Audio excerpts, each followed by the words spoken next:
केदारनाथ के बाद हमारा दूसरा जो मंदिर का जर्नी है वो त्रियोगी नारायण। यहाँ पे मंदिर है और यहाँ की मान्यता है कि यहाँ पे शंकर भगवान और पार्वती माँ की शादी यहीं पे हुआ था।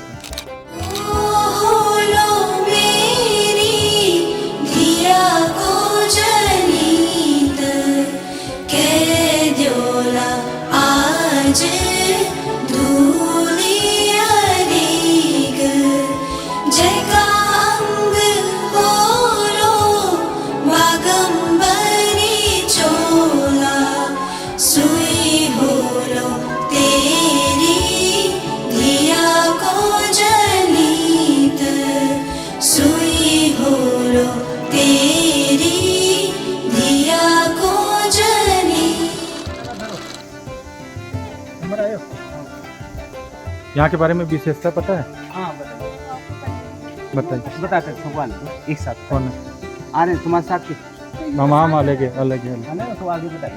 वो पंडित जी आपको बताइए पैसा लेके जा आ रहे हैं हम लोग। तो लेके आ रहे हैं। कहाँ चले गए हम लोग? ये पूरी मंदिर की लाइनें प्रसाद बेचने वाले और फोटो बेचने वाले सभी लोग हैं। शाहजादा महाराज जहाँ पे शंकर पार्टी का शादी हुआ ये चढ़ता है वहाँ पे। आप सबसे पहले अपना नाम बताइए। राजा हिमाचल ने अपनी पुत्री पार्टी को कन्यादान करके दिया था।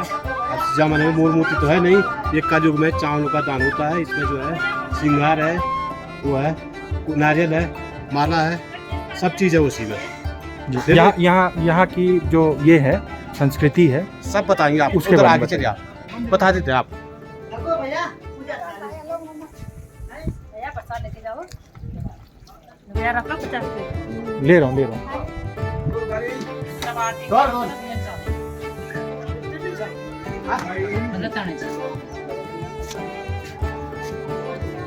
इस मंदिर के बारे में मैं आप मंदिर में बताऊँ। मंदिर ये है। चलिए जूता खोलो तो वहाँ पर आपको पूरा अपडेट सुनाया जाएगा।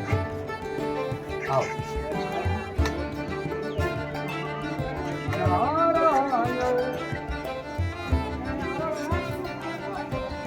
काफ़ी प्राचीन मंदिर। इसके इतिहास में आपको थोड़ी देर में यहाँ के लोकल्स से बात करके बता रहा हूँ। ये कुंड जैसा दिख रहा है।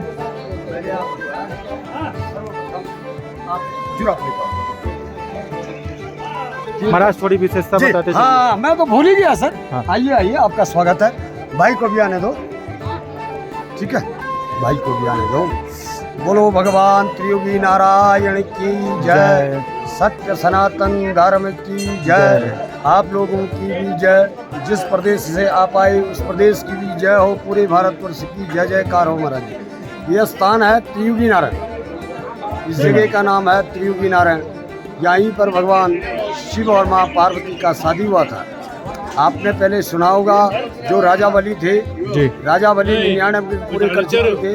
राजा बलि को 2 यज्ञ करने बाकी थे और सारे देवताओं के अधिपत्य बनना चाहते थे जी। तो सारे देवताओं में हाहाकार मच गई है कि राजा बलि अब जो है 99 के पूर्ण कर चुके हुए हैं, अब इनको 2 यज्ञ करने से कैसे रोका जाए। तो सारे देवताओं ने बैठ करके सब देवताओं ने बैठ करके भगवान विष्णु का स्मरण किया है और भगवान विष्णु को इसका अधिपति माना गया है। तो भगवान विष्णु अपने आप में बहुत स्वर्गीय है। भगवान विष्णु राजा बलि के पास जाते हैं, 52 रूप धारण करके राजा बलि से 30 पद पृथ्वी लेने का निर्णय करते हैं। तो वही भगवान विष्णु यहाँ पर विराजमान है जिन्होंने राजा बलि को 3 लोक पाताल का राज्य दिया था। दूसरा यह है महाराज जी कि आपने देखा होगा या सुना होगा हरिद्वार के पास में कनखल है। तो कनखल में राजा दक्ष कौन थे? भगवान शंकर के ससुर थे और जो है सती के पिताजी थे। तो राजा दक्ष को यह बात थल गई है कि मेरे दामाद होने के पश्चात मुझे प्रणाम नहीं किया जाता है। तो राजा दक्ष जो है गलत फैसला लेते हुए वहाँ हरिद्वार के पास में बड़े से विशाल यज्ञ का आयोजन करते हैं जिसमें भगवान शंकर और माँ सती को नहीं बुलाते हैं।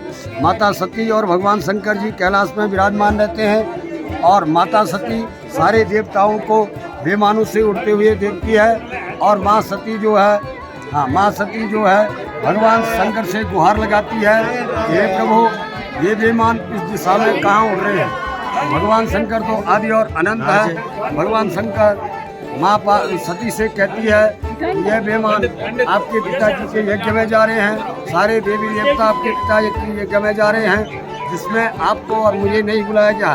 तो माता सती भगवान शंकर से गुहार लगाती है कि मैं अपने पिताजी के यज्ञ में जरूर जाऊंगी। लेकिन भगवान शंकर माँ सती से कहते हैं बिन बुलाए जाना अपमान है, अनादर है, नहीं जाना चाहिए। लेकिन माता सती बहुत प्रयास करती है भगवान शंकर से हरिद्वार कनखल अपने पिताजी के यज्ञ में जाने की। तो भगवान उनको जो है कहते हैं ठीक है आप अपने पिताजी के यज्ञ में जाइएगा। और माँ सती की रक्षा के लिए भगवान शंकर सती की रक्षा के लिए वीर और भद्र नामक दो गण भेज देते हैं। माँ सती हरिद्वार कनखल पहुँचती है, वहाँ पर देखती है सारे देवी देवताओं का भव्य स्वागत किया जा रहा है, भगवान शंकर और माँ सती का अपमान किया जा रहा है। तो माता सती अपने आप में बहुत क्रोधित हो जाती है और भगवान शंकर से पुनः प्रणाम करके कहती है कि मैं आपके प्रति जो है अपने पिताजी का यज्ञ विध्वंस करता हूँ, लेकिन मेरी आपसे एक शर्त है कि मेरा जब भी दोबारा जन्म हो तो मेरा पाणी ग्रहण संस्कार आप ही से। माँ सती अपनी जटा वगैरह खोल करके यज्ञ कुंड में अपनी आहुति दे देती है।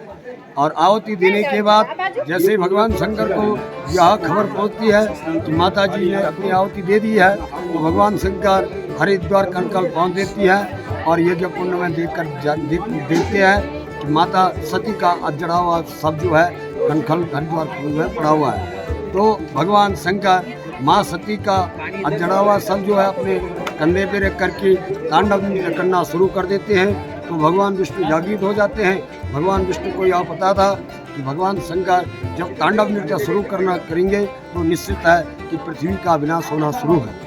तो भगवान शंकर को मनाने के लिए भगवान विष्णु कई प्रयास करते हैं, लेकिन भगवान शंकर अपना क्रोध को कम नहीं करते हैं। तो भगवान विष्णु अपने त्रिशूल चक्र से जो है माता सती के 52 टुकड़े कर देते हैं, जो 52 पीठ के नाम से कहलाते हैं। और भगवान शंकर उनकी रक्षा के लिए पृथ्वी लोक में भगवान भैरव को यहाँ पर जो है उनकी लिए रक्षा के लिए पृथ्वी लोक में भेज दिया। तब दोबारा जन्म माँ सती दोबारा मैनाक की कोख में जन्म लेते हैं। माता जी का नाम पार्वती पड़ता है। नाथ जी है, कुबेर जी है, भैरव जी है और यहाँ पर 3 युग का वो अखंड अग्नि है जो भगवान शंकर और माता पार्वती ने उस अग्नि को प्रज्वलित किया है। और उस अग्नि को प्रज्वलित करने के बाद उसी जगह उस अग्नि में सब पर फेरेंगे।